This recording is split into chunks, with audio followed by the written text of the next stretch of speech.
webinaire qui sera pour certains plus un rappel des principes existants et pour d'autres peut-être découvrir un certain nombre de nouveautés sur les obligations d'information précontractuelle pour les franchiseurs. Comme vous savez, ça fait désormais en Belgique près de 20 ans que les franchiseurs ont l'obligation de remettre un document d'information précontractuelle sous peine d'importantes sanctions, on en reparlera. C'est bien connu de la part des franchiseurs en Belgique, c'est bien connu également de la part des franchiseurs en France parce que notre loi belge vient d'une loi française qui est la fameuse loi Doubin et c'est connu de toutes les enseignes qui sont actives en Belgique et qui ont eu l'obligation de se mettre depuis 20 ans en conformité. Il y a désormais une certaine adaptation et je vais profiter de cette occasion pour vous rappeler les obligations existantes et pour vous donner quelques informations sur ce qui va changer et sur les processus que vous allez devoir mettre en place. Un petit mot de présentation, comme il m'a été demandé de faire. Donc, il vous a été dit, je m'appelle Steve Gris, je suis avocat depuis, je dirais, près de 20 ans en distribution commerciale de manière générale et en franchise en particulier. La plupart de mon quotidien et le gros de mes activités consiste à assister des enseignes belges, d'une part, et des enseignes étrangères, d'autre part, qui sont déjà actives en Belgique ou qui veulent s'implanter en Belgique, pour faire en gros 3 types d'assistance. La première chose, c'est la rédaction des documents d'information précontractuels, qui est donc l'objet de notre webinaire aujourd'hui, et des contrats de franchise et les contrats qui y sont liés. Une deuxième pan d'activité qui est liée, c'est également l'adaptation des contrats de franchise internationaux en Belgique, puisque beaucoup d'enseignes ont déjà leur contrat de franchise. Et donc, je m'assure une adaptation de ces contrats pour la Belgique. Deuxième chose, c'est un gros du travail, c'est la négociation avec les différents partenaires belges, avec les enseignes, les masters franchisés, les franchisés éventuels. Et puis un troisième pan de mon activité est la prévention ou la résolution des conflits, en essayant toujours d'éviter que l'on passe par la case tribunal. Je l'ai trop pratiqué dans le passé pour savoir qu'il faut mettre un maximum d'efforts pour les prévenir et s'occuper de son core business qui est le développement de son enseigne plutôt que les luttes devant les tribunaux. Alors, la présentation, qui ne sera pas trop longue, sera établie de la manière suivante. Je vais d'abord rappeler le cadre juridique tel qu'il existe actuellement et qui est connu, j'imagine, de la plupart d'entre vous, et puis essayer de comprendre comment se fait-il que nous arrivons à un stade où la loi est modifiée. Ce n'est pas un hasard si elle est modifiée maintenant. J'ai même envie de vous dire, je vais anticiper un peu sur ce que je vais vous indiquer plus tard, mais que c'est un mouvement en Belgique qui est un mouvement assez important depuis quelques années et qui va, je crois, s'amplifier avec le temps, qui est de réguler de plus en plus les contrats B2B, donc les contrats entre entreprises, et principalement les relations verticales où, à tort ou à raison, le législateur belge considère qu'il y a une partie forte et une partie faible, et de plus en plus, il y a une envie qui vise à protéger la partie dite faible et donc de mettre des contraintes administratives, des contraintes juridiques sur ce qui est considéré de nouveau à tort ou à raison comme la partie forte. Cette nouvelle réglementation, ça fait partie de finalement de cette protection qui devient de plus en plus importante. Et je spoil déjà peut-être un petit peu ma fin, puisque vous verrez qu'il y a d'autres dispositions qui vont bientôt être, en plus, être adoptées, être mises en vigueur. Nous analyserons donc cette nouvelle loi du 8 février 2024, qui sera d'application à partir du mois de septembre, en se posant les questions suivantes. Qu'est-ce qui va changer? Pour quels documents est-ce que vous devez mettre en application ces nouvelles règles? C'est-à-dire quand est-ce que cela va s'appliquer? Quelles sont les sanctions si vous ne les respectez pas et quelles sont les conséquences éventuellement financières et, je vais déjà y revenir, qui sont très importantes en cas de non-respect de ces règles. On va commencer par vous rappeler peut-être le cadre juridique existant que vous connaissez pour la plupart. La source, c'est le Code de droit économique et l'origine, c'est la loi d'Oubin, la loi française.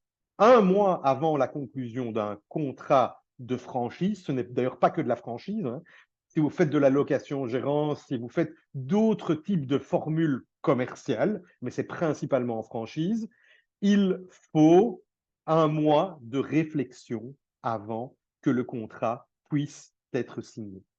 Et quand on commence ce mois de réflexion, à partir du moment où deux documents sont remis. Un, votre projet de contrat de franchise, qui doit donc être établi, finalisé, pas encore signé, mais qui doit être transmis avec la preuve de transmission au futur franchisé. La preuve de transmission pouvant être un email avec accusé de réception, pouvant être une signature ou une attestation de bonne réception quelconque de la part du candidat franchisé. Et puis surtout, un document séparé qu'on appelle en acronyme DIP, qui est un document d'information précontractuelle. J'insiste, parce qu'il y a déjà eu beaucoup de procédures judiciaires sur la question, le fait de remettre un projet de contrat de franchise n'est pas suffisant. Il faut également impérativement un DIP séparé. Et ce DIP contient deux types d'informations. Une partie juridique avec une information sur les dispositions contractuelles importantes.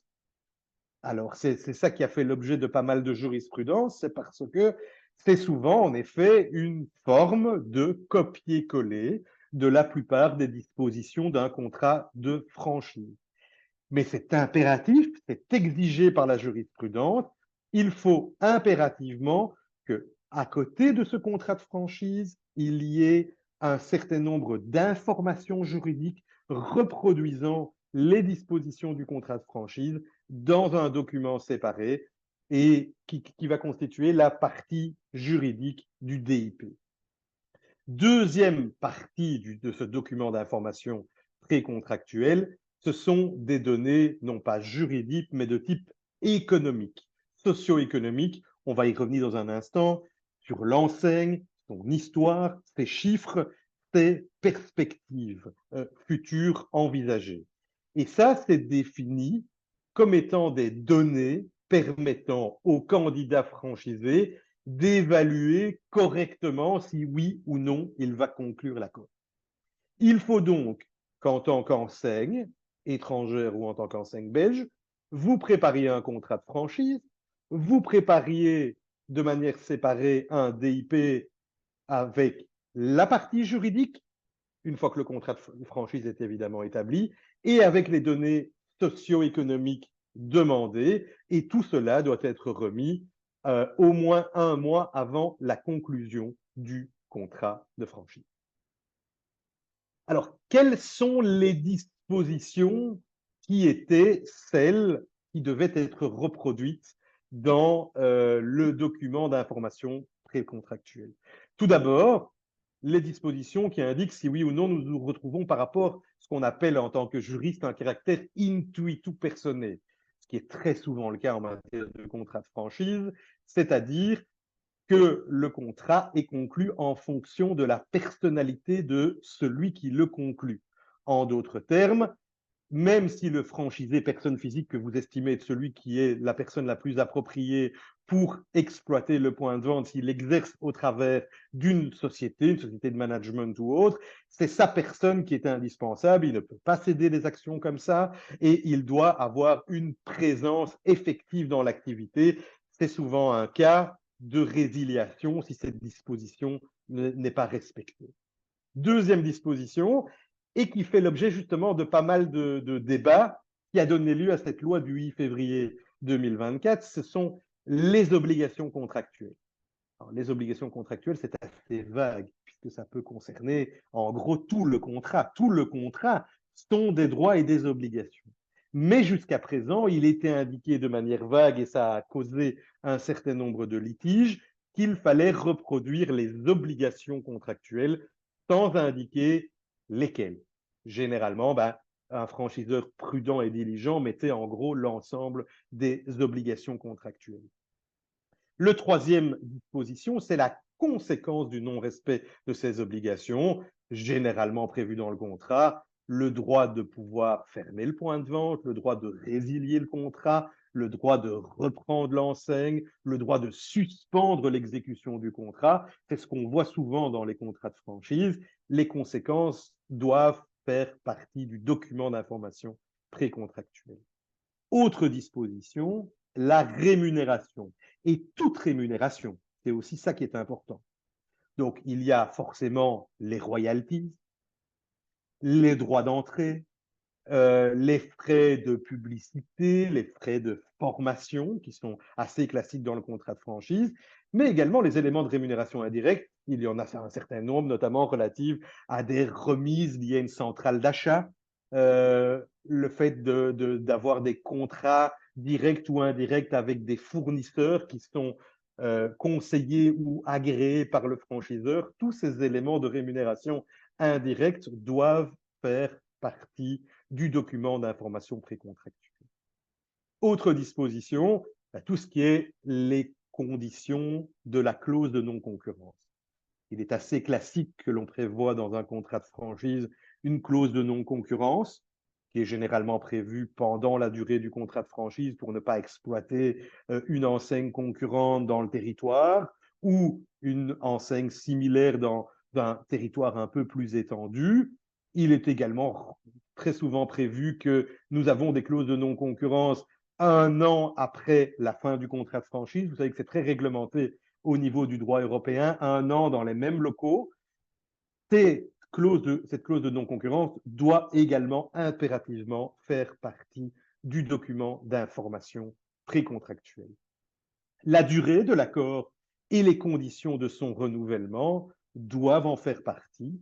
Alors, les conditions du renouvellement, vous savez que ce n'est pas toujours indiqué. Des fois, on prévoit un renouvellement tacite.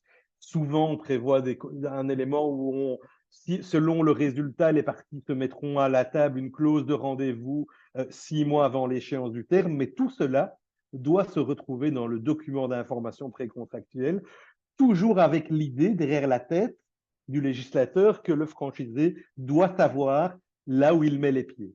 Il doit savoir quelles sont les règles du réseau avant qu'il puisse signer le contrat.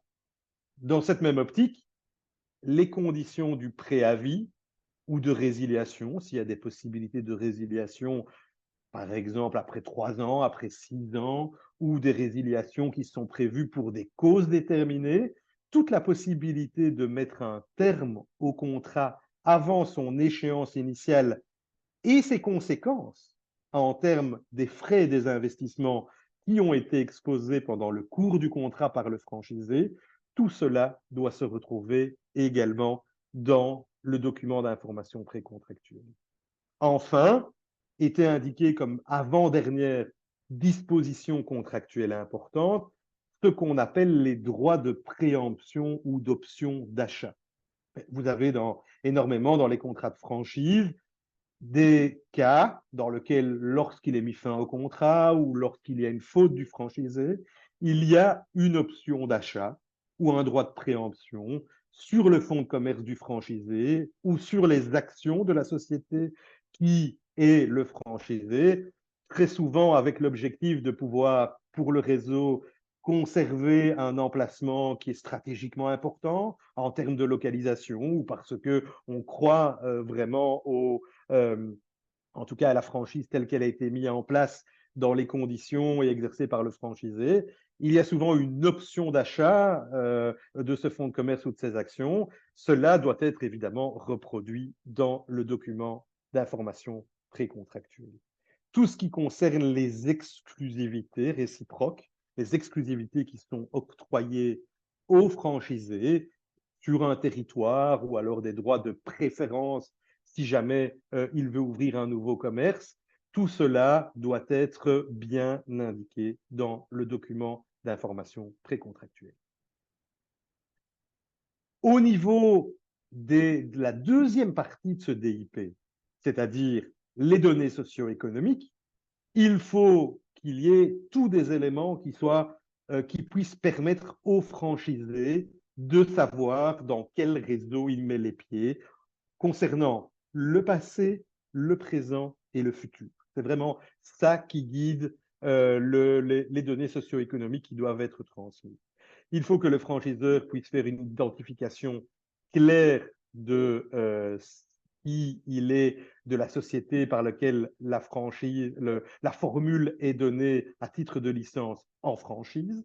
Il faut indiquer l'identification du franchiseur et des personnes physiques qui agissent en son nom. Il faut une description détaillée des activités du franchiseur. Il faut une description détaillée des droits de propriété intellectuelle, le logo, la marque, les modèles qui sont donnés en licence dans le cadre de la franchise doivent être reproduits, indiqués avec éventuellement le descriptif de la protection de cette marque. Ça doit être prévu dans le document d'information précontractuelle, mais c'est très souvent le cas et c'est d'ailleurs très souvent même en annexe des contrats de franchise. Les états financiers, comme je vous ai dit, des 3 derniers exercices du franchiseur doivent être indiqués dans le document d'information précontractuelle. Le but est que le franchisé puisse comprendre, puisse connaître l'état financier du franchiseur, du réseau dans lequel il va potentiellement entrer. Il faut que le franchiseur fasse également un descriptif de son expérience en matière de coopération commerciale de franchise, indiquer dans quel pays il exploite déjà sa marque, indiquer combien de points de vente, indiquer comment est exercée la franchise dans les villes, dans des emplacements premium, comment ça s'est développé, accéléré ou a été diminué au fur et à mesure des années. Il faut un historique, une situation, attendez, mon slide a sauté, une situation et des perspectives de marché dans lequel l'entreprise est implantée, ainsi que la part de marché. Alors, c'est posé la question en jurisprudence, notamment en France. C'est la France qui a la première résolu cette question et la Belgique a emboîté le pas. Je pense que c'est un arrêt d'ailleurs de la Cour d'appel de Versailles qui a dit, mais est-ce qu'il faut que le franchiseur, chaque fois qu'il implante un magasin, un nouveau point de vente, est-ce qu'il doit faire lui-même une étude de marché qu'il doit transmettre aux candidats franchisés? La réponse, tant en France qu'en Belgique, est négative. Il ne faut pas qu'il y ait une étude de marché détaillée. On considère que le franchisé est un entrepreneur indépendant qui doit lui-même se faire son propre avis. Le franchiseur doit, de son côté, indiquer les motifs.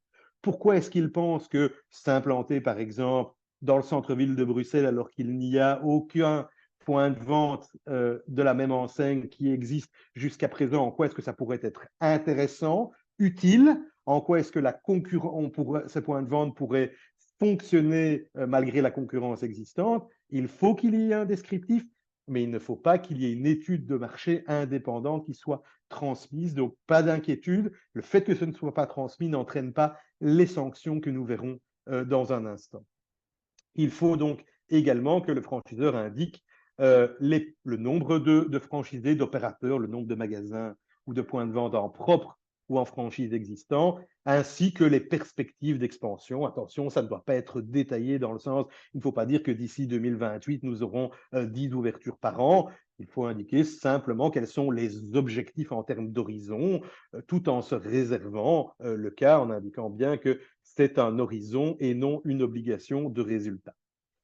Le nombre de contrats de franchise conclus et résiliés doit être également indiqué, ainsi que les dépenses et investissements avec indication des montants concrets. Là, généralement, il est demandé que le franchiseur fasse jouer son expérience en indiquant, par exemple, que pour un tel point de vente, il faut une mise de départ tenant compte des travaux à effectuer de 200, 300, 400 000, quelque chose comme ça, mais indiquer, selon l'expérience du franchiseur, quel est le montant de l'investissement qu'un candidat doit pouvoir présenter pour à la fois ouvrir dans les lieux un magasin, un point de vente du réseau du franchiseur et quel est le coût général de l'implantation avec les travaux, avec le pas de porte de ce qui se fait généralement pour le réseau. Toujours dans l'objectif que le candidat franchisé puisse savoir à quelle sauce il va être mangé. Alors, ça, c'est pour la situation lorsque vous avez un nouveau candidat franchisé. Lorsque vous n'avez pas un nouveau candidat franchisé, mais par exemple, qu'il y a une modification du contrat de franchise, lorsqu'il y a, on l'a déjà vu, un renouvellement du contrat de franchise, ou lorsque vous avez déjà un franchisé, mais le franchisé dit, ah ben, je suis intéressé par ouvrir, j'ai ouvert un point de vente à Bruxelles, je suis intéressé par ouvrir un point de vente à Namur. Mais il connaît donc parfaitement déjà le réseau, il a déjà signé un contrat, il y a déjà eu un DIP qui a été transmis. Dans ce cas, il faut ce qu'on appelle un DIP simplifié. Bien sûr, vous pouvez remettre un DIP intégral avec les deux parties totalement complètes. Mais ce n'est pas une obligation légale. Un DIP simplifié suffit.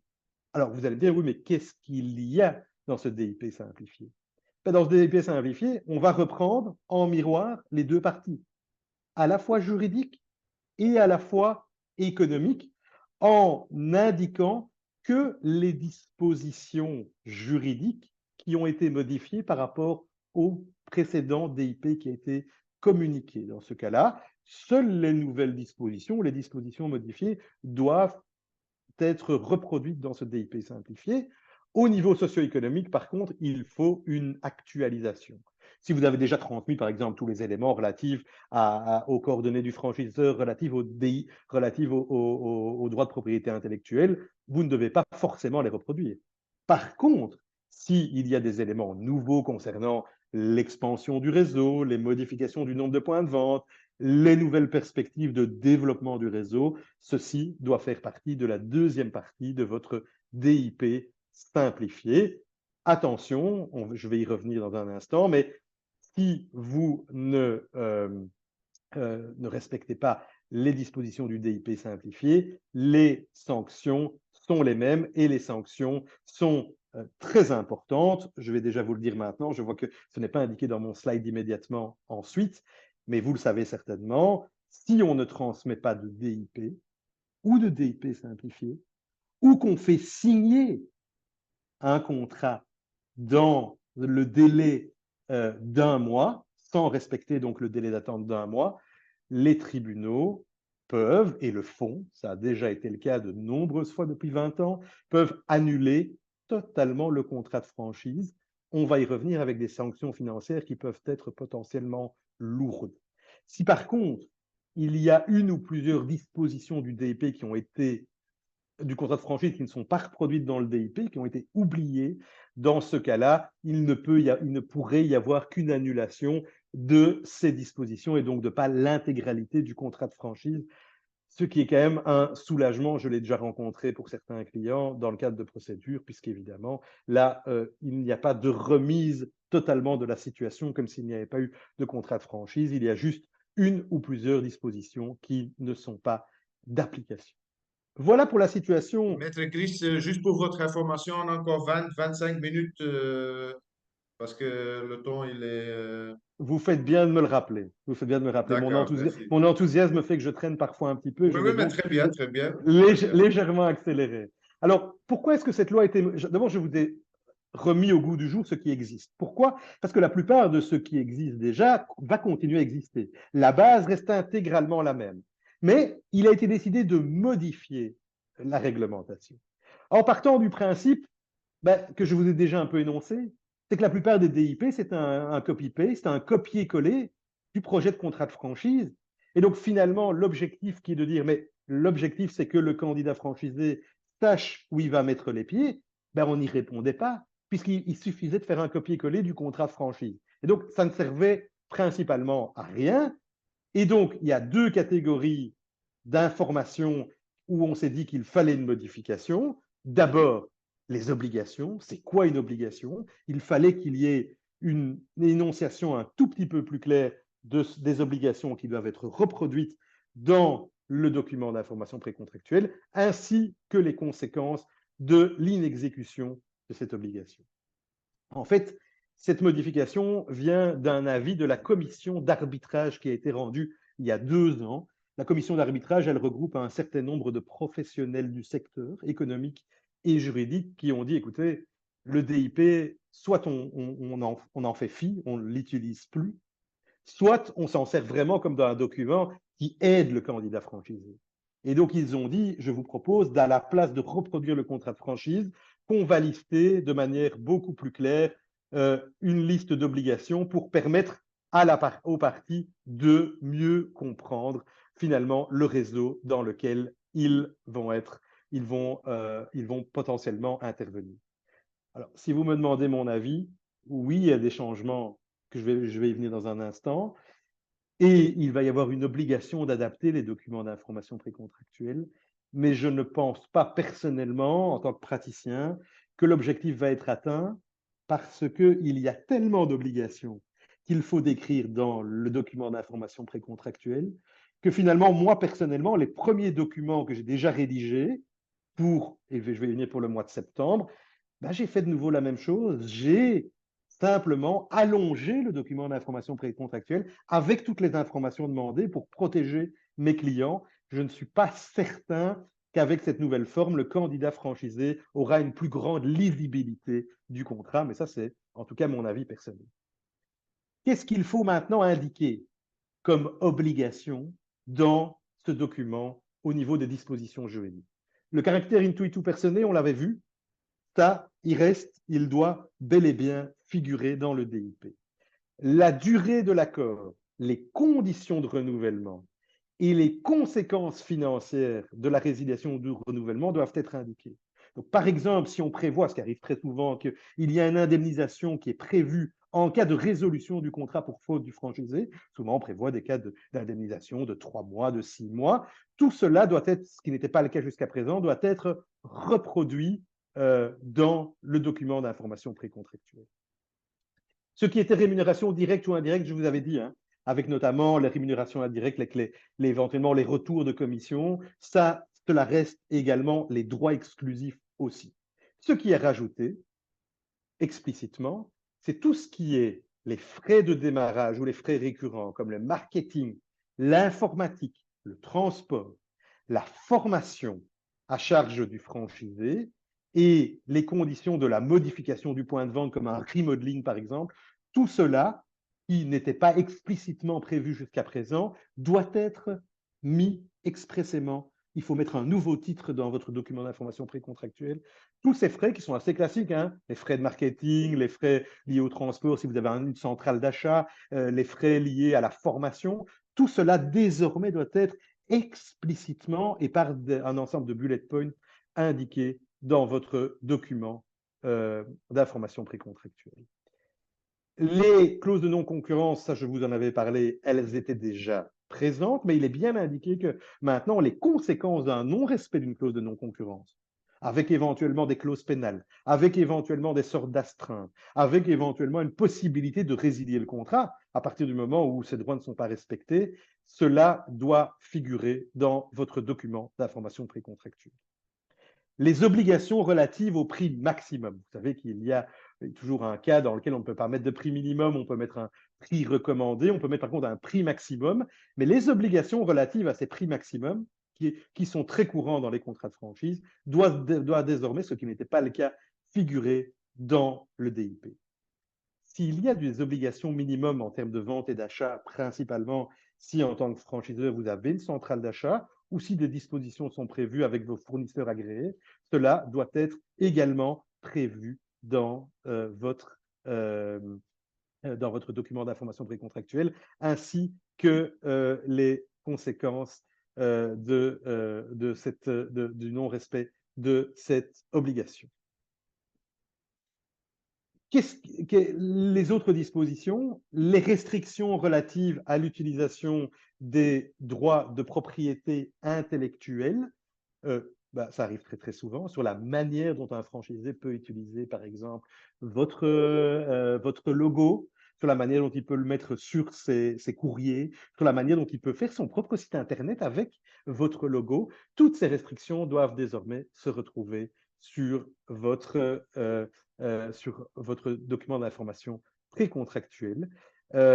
Et tout ce qui concerne aussi, et c'est de plus en plus courant dans les contrats de franchise, c'est-à-dire les restrictions d'accès, les droits d'utilisation des données des clients pendant et après le contrat de franchise. Exemple, via une carte de fidélité. Ben, tout cela, ben, de plus en plus, se pose des questions relatives à la propriété de cette clientèle ou en tout cas de ces données. Toute restriction relative au droit d'utiliser les données personnelles qui auraient été récoltées par le franchisé dans le cadre de son activité doivent également figurer désormais dans le document d'information précontractuelle. Les restrictions sur les ventes en ligne et la promotion en ligne, c'est également un grand sujet d'actualité.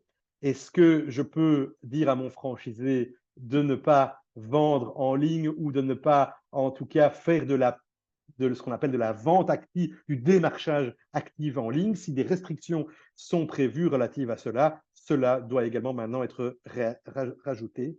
Les droits de préemption et les options d'achat dont on avait parlé sont toujours là. Il est bien indiqué que maintenant, les règles d'évaluation, souvent il y a des formules qui sont soit liées à l'EBITDA ou la valorisation du fonds de commerce. Cela doit être bien indiqué dans ce document.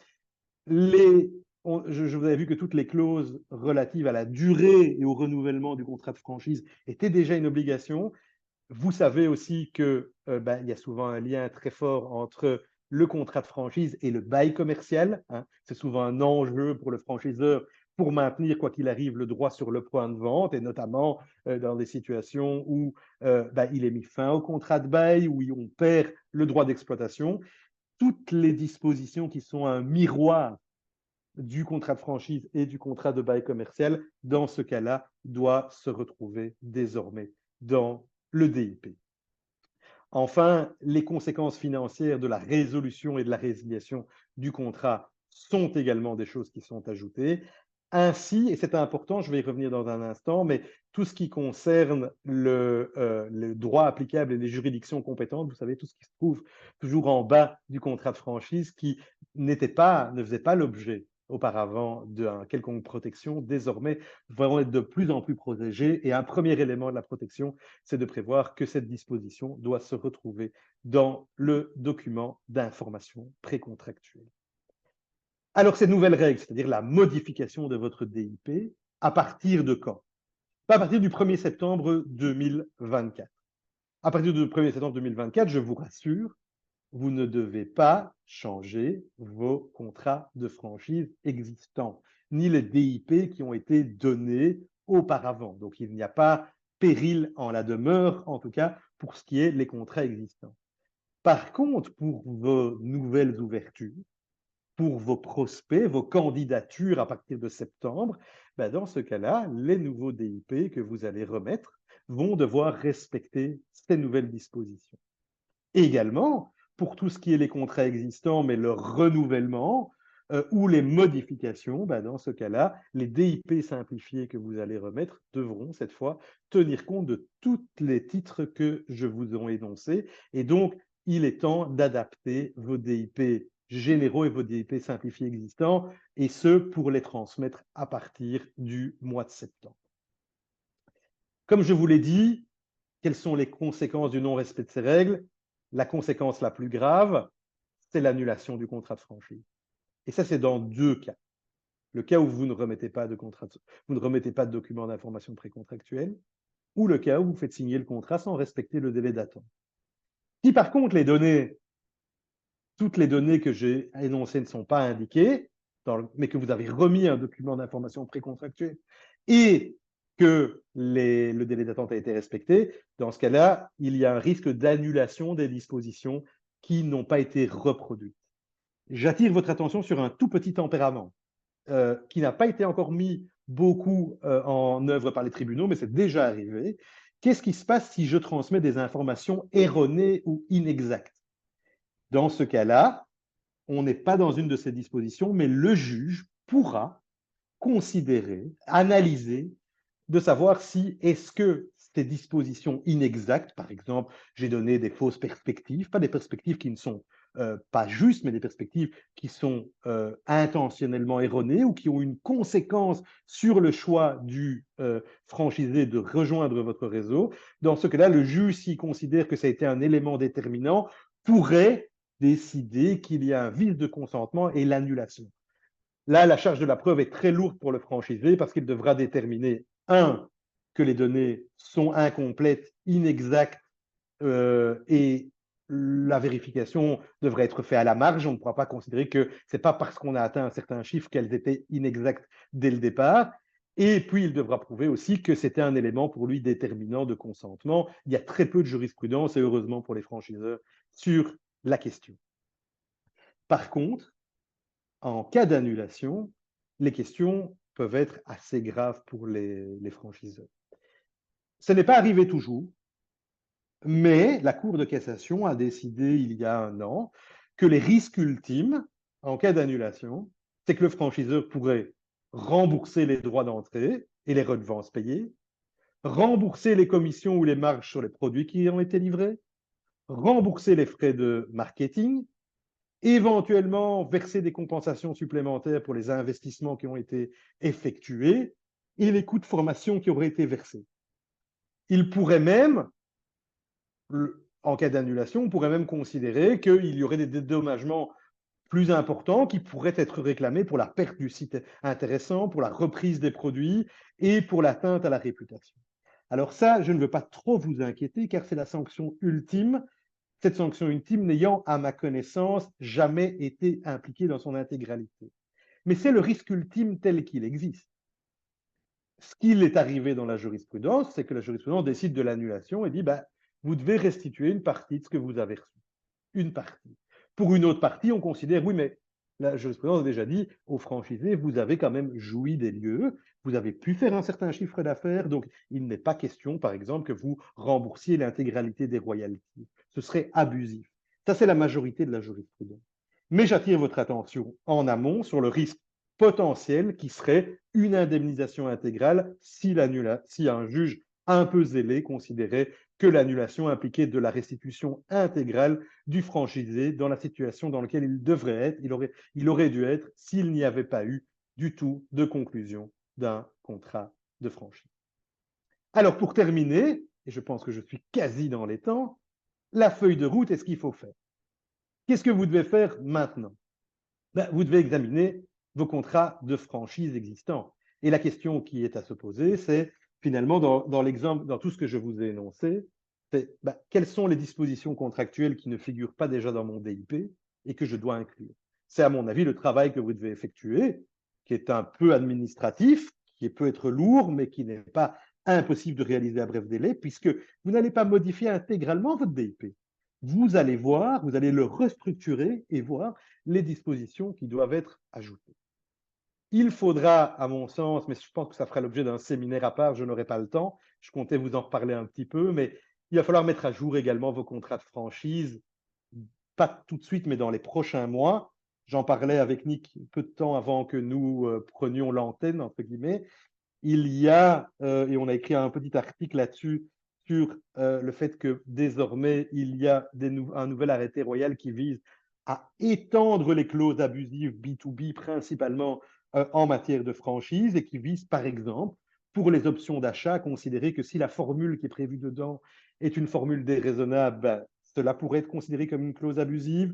Le fait de recourir à l'arbitrage pourrait être une clause abusive. Le fait de prévoir des clauses de non-concurrence trop extensives pourrait être des clauses abusives.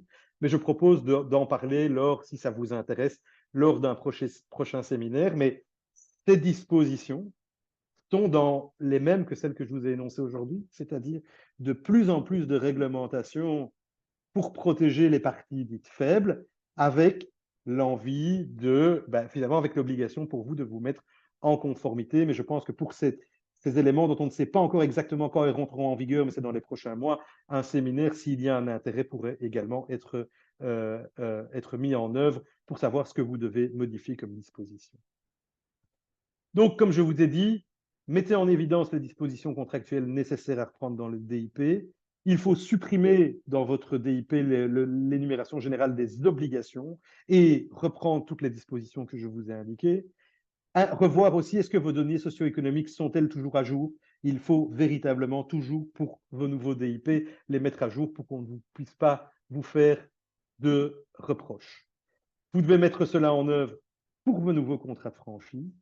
J'attire votre attention, petite astuce pour ceux qui le mettent déjà en œuvre, que si vous voulez être protégé, il y a une disposition qui est assez méconnue, mais dans laquelle on peut faire renoncer au franchisé à demander la nullité du document, enfin du contrat de franchise. Mais pour cela, il faut qu'il signe un écrit un mois après la conclusion de l'accord ou de son renouvellement. Ce n'est pas toujours le bon moment commercialement pour le faire, mais s'il y a un process qui est mis en place chez vous, en tout cas, ça permettrait peut-être d'avoir une épine hors du pied et de faire signer une renonciation, pour autant qu'elle intervienne bien dans les délais, c'est-à-dire un mois après la conclusion du contrat de franchise. Il est 16h45, j'ai été un peu plus vite pour la seconde partie, mais je pense avoir respecté le timing qui était le mien et je me tiens à disposition, bien entendu, pour toutes vos questions. Je vous remercie. Voilà, vous avez vraiment respecté le timing. C'est très bien, c'est pas facile. Il y a beaucoup d'informations à partager, bien sûr, parce que c'est un sujet très intéressant. Je vois que, est-ce qu'il y a encore des questions? S'il vous plaît, mettrez dans le chat. Je vois que Coralie, elle a deux questions. Je donne la parole à Coralie, comme ça elle peut demander les questions à Maître Gris. Merci beaucoup. Bonjour, enchantée. Je suis Coralie, juriste pour les Kiabi en Belgique notamment. Effectivement, j'avais deux questions. La première, vous avez parlé, maître, d'un accusé réception par mail. Je voulais savoir si vous n'aviez pas déjà eu le cas en jurisprudence d'une irrecevabilité de la preuve parce que ça peut être justifié comme insuffisant et étant donné qu'il n'y a pas d'eurodatage comme on peut le faire par recommandé, etc. Alors, c'est votre première question. Non, je vous confirme en fait que à partir du moment où vous avez un accusé de réception express, cela suffit et il n'y a pas, à ma connaissance, et je ne vois pas pourquoi est-ce qu'il y en aurait de la jurisprudence qui viserait à décider des choses contraires. L'important, il n'y a pas de formalisme qui est prévu par recommandé. Le formalisme qui est prévu, c'est de s'assurer qu'il y a bel et bien une communication et une réception. À partir du moment où vous avez un accusé de réception, cela permet de démontrer que la partie a bel et bien reçu et vous répondez donc à votre obligation de communication et la réception a été prouvée par un écrit de la part du candidat franchisé. Ok, je vous remercie, c'est très clair. Et du coup, ma deuxième question, vous avez parlé du risque de nullité du contrat en cas de non-envoi du DIP. Je voulais savoir si vous aviez déjà observé une requalification en autre contrat, par exemple en contrat d'agent commercial, en contrat de travail, etc. Non, non, c'est une bonne question. Je n'ai jamais vu ça, pour la bonne et simple raison que la plupart de la jurisprudence, en tout cas auquel j'étais confronté, et la jurisprudence qui est publiée, le franchisé, généralement, ce qu'il veut là-dedans, ce n'est pas de reproduire finalement la même formule Oui, sous une autre qualification hmm, juridique. Ce qu'il veut, c'est d'être délié de ses engagements et surtout un remboursement maximum. Et oui, c'est sûr. c'est généralement. Mais c'est en effet assez ingénieux et on pourrait imaginer, tout à fait, qu'un franchisé puisse dire, mais moi, ce qui m'intéresse là-dedans, finalement, c'est de rester dans cette relation, mais d'être mieux protégé. Parce que vous savez que, par exemple, en matière d'agence, il y a une protection qui est plus étendue qu'en franchise, de la part, en tout cas, pour mettre un terme, par exemple, ou en termes d'indemnisation à la fin, comme l'indemnité pour plus-value de clientèle, qui n'existe pas en matière de franchise. Et donc, ça pourrait être une question qui pourrait intervenir, mais à ma connaissance, je n'ai évidemment pas connaissance de tout ce qui se fait, mais dans ce que je pratique et dans tout ce que je lis qui est publié, c'est avant tout une ambition du franchisé d'être délié de ses obligations et d'être Hmm. remboursé. Très bien, bah, merci beaucoup. Avec J'avoue avoir plaisir. une troisième question si c'est possible, mais Ah sinon je oui, peux laisser la parole à d'autres personnes si elles ont aussi envie de poser leurs questions. Du coup, merci pour cette présentation très claire, hein, c'est vraiment très clair. J'ai juste une question du coup sur aujourd'hui l'obligation qui sera applicable à partir de septembre 2024, donc qui fait que ce ne sera pas possible d'avoir un simple copier-coller du contrat, donc c'est pas suffisant parce qu'on n'alerte pas suffisamment la filiale franchisée. En revanche, moi, je me pose la question, est-ce que vous pensez que c'est suffisant de, par exemple, je dis pas de paraphraser, mais de venir détailler en changeant les titres, en faisant quelque chose de mieux structuré. Est-ce que vous pensez qu'en modifiant simplement la forme, sans trop aller dans le fond, parce que dans tous les cas, c'est pas possible pour moi de modifier le fond, le DIP doit bien reproduire le contrat. Est-ce que vous pensez que ce soit suffisant pour vous de modifier simplement la forme? Alors oui, je n'ai peut-être pas été suffisamment clair, je m'en excuse. En fait, l'objectif à la base de cette modification, c'est justement de mieux informer le candidat franchisé et d'empêcher le fait qu'il y ait des copier-coller trop généraux. Mais la manière dont la loi est rédigée fait qu'il y a juste finalement une exigence supplémentaire au niveau des dispositions qui doivent être reproduites. Et j'insiste, reproduites, parce que pour moi et des premiers DIP que j'ai faits, j'ai simplement fait un copier-coller de dispositions complémentaires, une restructuration. Exemple, en termes de ce qui est prévu des conséquences de résiliation ou en termes de frais de marketing formation qui n'étaient pas forcément toujours indiqués, je l'ai reproduit en le mettant dans les bons titres. Hmm. On ne demande certainement pas de réinventer les roues et de prévoir quelque chose qui n'est pas prévu dans le contrat de franchise. Ce qui est demandé, c'est qu'on l'identifie de manière plus clairement via une structuration qui est proposée. Mais par contre, vous ne devez pas le mettre avec vos propres mots. La loi ne dit pas ça. Si vous faites un copier-coller, par exemple, en matière de frais de marketing et que vous mettez frais de marketing point 2b, frais de marketing, et que vous reproduisez le contrat de franchise qui est indiqué en matière de frais de marketing, vous répondez à l'objectif, ou en tout cas au texte de la loi. Très bien. Bah, merci beaucoup. Je suis rassurée. C'est Et donc, exactement ce que j'ai je fait. pense que, Donc, et donc c'est pour ça que je pense que ça va faciliter. Voilà, il y a une inquiétude parce qu'il y a un plus de travail administratif, mais je ne m'inquiète pas trop à ce stade parce que finalement, je ne pense pas que l'objectif va être atteint pour le candidat franchisé, mais ce ne sera pas trop de travail, va peut-être du travail en plus, mais ça ne va pas être une refonte totale pour les franchisés. très bien. Bah, merci à vous. Oui, merci. Diane avait aussi une question au niveau des contrats de commission affiliation. Diane? Oui, bonjour. Merci beaucoup également pour cette présentation, parce que nous, on a très peu de contrats pour le coup en Belgique, mais c'est un secteur sur lequel, en tout cas un territoire sur lequel on va éventuellement se développer dans les prochains mois, prochaines années.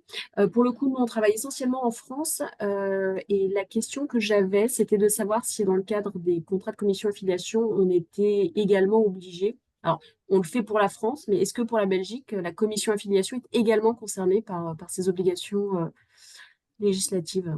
Oui, je vous le confirme. D'ailleurs, en fait, les dispositions sur le document d'information précontractuelle, sur l'information précontractuelle générale, ne nomment pas explicitement le contrat de franchise, même si c'est le principal visé. On Mm, vise le cas d'une transmission d'une formule commerciale contre d'accord. rémunération avec une assistance. On est donc en plein dans tout ce qui est l'affiliation et la commission également. Donc, je suis désolé en tout cas Non, non, mais bon, de vous le c'est confirmer, toujours mais par précaution, on fonctionne effectivement toujours avec des DIP, mais je voulais effectivement il y a, je voulais m'en assurer, histoire d'être sûr. il y a des grands débats en Belgique sur la question de savoir est-ce que ça s'applique à l'agence commerciale, est-ce que ça s'applique à un contrat de distribution simple, même si ça a été plus ou moins tranché, mais c'était grand débat théorique. Mais par contre, tout ce qui est commission affiliation, ça n'a jamais été un débat, parce qu'on rentre D'accord. pleinement dans le champ d'application de Mm. la formule commerciale transmise avec assistance. Alors, en revanche, j'ai l'impression quand même que le texte belge, enfin, de ce que vous en avez expliqué, j'ai l'impression que le texte est quand même euh, va imposer plus de choses aux franchiseurs par rapport au texte français. Donc, bon, bah, c'est pas plus mal, hein, ça va nous obliger à être un peu plus, comment dire, à travailler un peu plus sur la présentation et les informations qu'on aura à fournir. Mais ouais, je pense qu'on aura tout intérêt à faire un seul et même DIP, en tout cas au niveau européen, à notre niveau en tout cas, histoire d'éviter de partir sur des modèles différents. Donc bon, ça va nous Attention, obliger à être un peu plus complet, on va dire, dans notre présentation. Oui, ça je comprends. Attention tout de même qu'il y a certaines réglementations hein, notamment maintenant en termes de lois applicables, etc. Et donc les particularités des contrats que vous pourriez mettre en place en Belgique, ben, ces particularités doivent être tout de même, s'il y a des Oui, particularités, oui, à tout mon à fait, avis, tout à fait. devront être reproduites. Mais maintenant, comme vous dites, qui peut le plus, peut le moins. Et si vous faites quelque chose de plus complet, on pourra difficilement vous le reprocher. C'est plutôt si vous faites quelque chose d'incomplet qu'on vous le reprochera. Oui, tout à fait. Parfait. Merci beaucoup. Merci Diane. Voilà, il n'y a plus de questions dans le chat. Je ne sais pas si on a encore 1, 2 minutes. S'il y a encore des questions, c'est le moment. Euh, voilà, je voudrais remercier Maître Gris. Votre présentation, c'était très clair, élaboré, euh, en flamand on dit on point, hein, sur le point, et très intéressant pour les franchiseurs et de l'adapter leur DIP à partir du 1er septembre. On va partager cette présentation. On va aussi partager le vidéo de cette présentation d'aujourd'hui. Comme ça, vous pouvez le regarder à votre temps ou partager avec un ou deux collègues. Et s'il y a encore des questions, et je doute qu'il y a plus de questions là-dessus, ben voilà, il y a les détails de Maître Gris, vous pouvez lui contacter directement et je suis sûr qu'il va être heureux de vous aider et de répondre à vos questions. Voilà. Merci Isabelle, un grand merci pour cette présentation. Voilà, avec plaisir. Ça, c'est le but en fait de franchise.be Academy, c'est d'informer les franchiseurs avec des nouveautés et ainsi on a aussi des séminaires pour des franchisés, mais c'est en fait pour bien informer tout ce qui est inclus dans le monde de la franchise en Belgique ou des enseignes internationaux qui veut venir en Belgique. Voilà, je merci aux participants d'être ici aujourd'hui et bonne journée. Merci à vous et au plaisir. Merci. Bye bye.